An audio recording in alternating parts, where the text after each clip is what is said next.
এক মাসের ব্যবধানে ফের নক্ষত্র পতন বাম শিবিরে। 8ই অগস্ট বুদ্ধদেব ভট্টাচার্যের জীবন অবসানের এক মাস কাটতে না কাটতেই আরও এক নক্ষত্রকে হারালো বাম শিবির।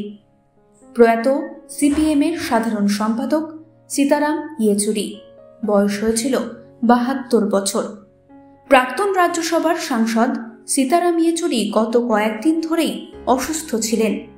নিউমোনিয়ার সমস্যার কারণে 19 আগস্ট দিল্লির এইমস হাসপাতালে ভর্তি করা হয় তাঁকে।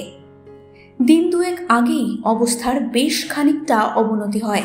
রেসপিরেটরি সাপোর্টের ব্যবস্থা করা হয়, কিন্তু চিকিৎসকদের সমস্ত প্রচেষ্টা ব্যর্থ করে এদিন দুপুর 3:03 শেষ নিঃশ্বাস ত্যাগ করেন সীতারাম ইয়েচুরি।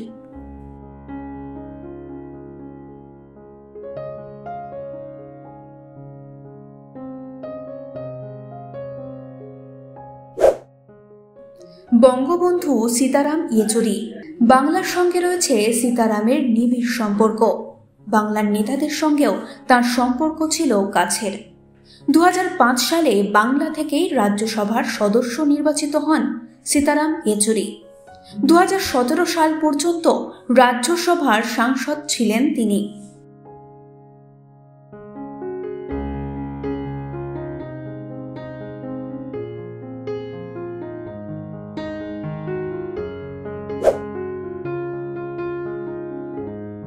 সতীর্থরা বলেন, দারুণ রসিক মানুষ ছিলেন এই সীতারাম ইয়েচুরি।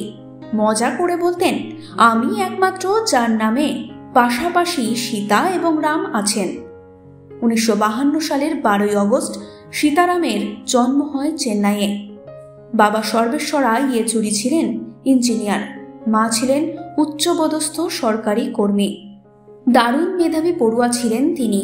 সিবিএসই দ্বাদশ শ্রেণীর পরীক্ষায় সারা দেশের মধ্যে প্রথম হন তিনি। অর্থনীতি নিয়ে পড়েন সেন্ট স্টিফেন্স কলেজে, স্নাতকোত্তর জেএনইউতে। সেখান থেকেই রাজনীতিতে হাতেখড়ি। 1975 সালে জরুরি অবস্থায় জেলও খেটেছিলেন তিনি। 1984 সালে এসএফআই এর সর্বভারতীয় সভাপতি। 1992 সাল থেকে পলিট ব্যুরোর সদস্য। 2015 সালে হন সিপিএম এর সর্বভারতীয় সাধারণ সম্পাদক।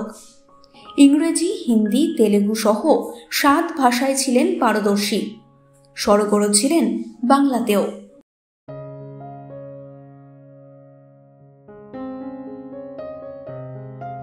সীতারাম ইয়েচুরির প্রয়াণে শুধু বাম রাজনীতিতেই না, কেন্দ্রীয় রাজনীতিতেও তৈরি হলো বড় শূন্যতা।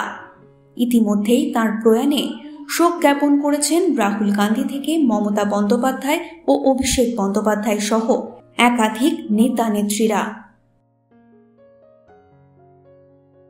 এই সময় অনলাইন।